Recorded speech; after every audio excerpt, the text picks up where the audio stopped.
Welcome at the World Port Hackathon 2016. My name is Dolle van Duivenmode. I'm a journalist from Holland, and I'm here with, what was it?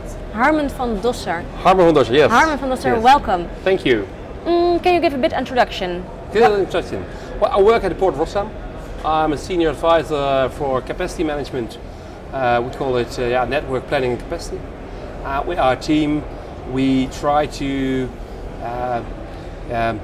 create models, traffic models, but also models for train and ships, and to call it, find out to maintain the capacity for as well as vessels as traffic. And what do you hope at the end of, well, not today, tomorrow, since the challenge is 48 hours, what do you hope that the result will be? Well, I have two challenges. The one is the challenge of find out if that I get tools for bridge opening expectations or for prediction, so we can use predicting in logistic processes. Because the problem is we don't know when bridges will be opened. The problem is we don't know then in front when bridges are opened.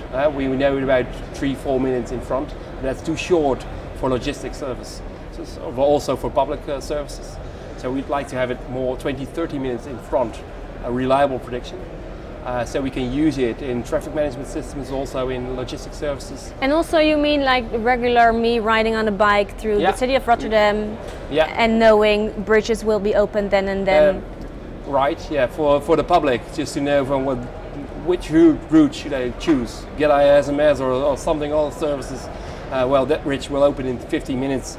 Well, I won't make that, so I take another route or another direction. And it sounds like such a logical idea. Why is it only now that people come up with it, that you came up with it and we are working on it? Well, it's an idea which is longer there already, but it's very difficult because we have to merge lots of data. The most logic thing would be that the bridge opening operator would pull out a button 30 minutes in front and say, well, I will open in 30 minutes. But that information is there in all ways. For sea vessels, we know about 2 hours in front approximately when they are at the bridge. But we have lots of barges or lots of hinterland or inland traffic, which does not have that communication with the bridge operator. So therefore it would be a helpful thing that we could predict it. And otherwise, it's not always open data. So the challenge is also to create with open data a predictional system which could be used by, we saw the TomToms or the route planning service providers, but also could be used by service providers for logistic services for train or other modalities. And what kind of people do you think can solve this problem best? What kind of capacities or businesses, branches do they have to come from? That's different because of different kinds of solutions asked. I would like to have the public market, so you can think about the guys who know more about social media, who has a solution for the public market. But it could also be guys who have knowledge about the logistic process of trains or barge or chemical road traffic, who can use it within their own planning tools to inform the truck driver, for example, 20 minutes in front, well, hold on, take it quiet, because you will have an opening within 10 minutes or 15 minutes. So grab an extra cup of coffee or take your time and drive safely, because that's also a thing. What could be a problem is safety. They have to wait for a bridge, they are unaware of it, and then would like to get a time back by driving fast. And would it save money on a year base? Well, yeah, the benefits are on different ways. You have the social benefit for all the inhabitants of the municipality of Spijkenisse, who feel they're better informed and have less anger against bridge openings. That would be a more social one. But the real money benefits could be, for example, only a train stop. An expected train stop costs about 700 euros a stop, because the train has to pull off. It takes about 15 minutes again to get back on track. The train has to use more electricity because it has to stop costs energy. So loss of energy and loss of time. It's only for one train 700 euros. So there must be a possibility to create a better logistics service with benefits for environment and your wallet. What do you think? Will it be solved, your challenge?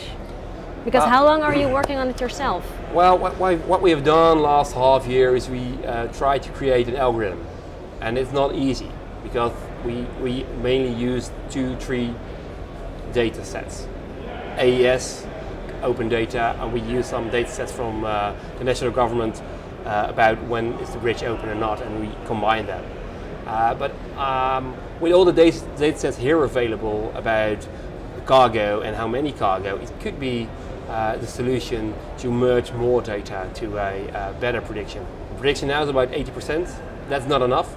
The service providers will say now, well, it's a nice thing, but we won't use it because when it's not reliable, we will get the pain of it. So that's one of the other way challenges, not only the two, but also try to merge more data to more accuracy. Can you ever, if you yourself stand in front of a bridge, aren't you then frustrated that it's still not solved yet? Well, for me it's a double, because I know why the bridge is open and there is a big process behind it and it's necessary. But of course, when you have we call it a DRIP, Dynamical Route Information Panel, besides the way, and it says nothing, and I will enter the bridge and it's open, then I said, why isn't there a label that the bridge will open within 10 minutes?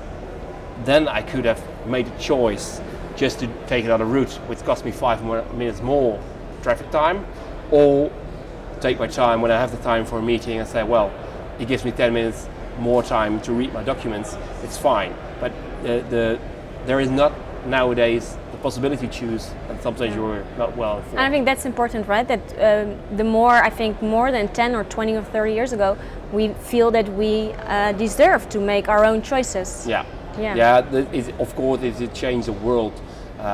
When you look at the Internet of Things, you always have to question, why is this solved yet?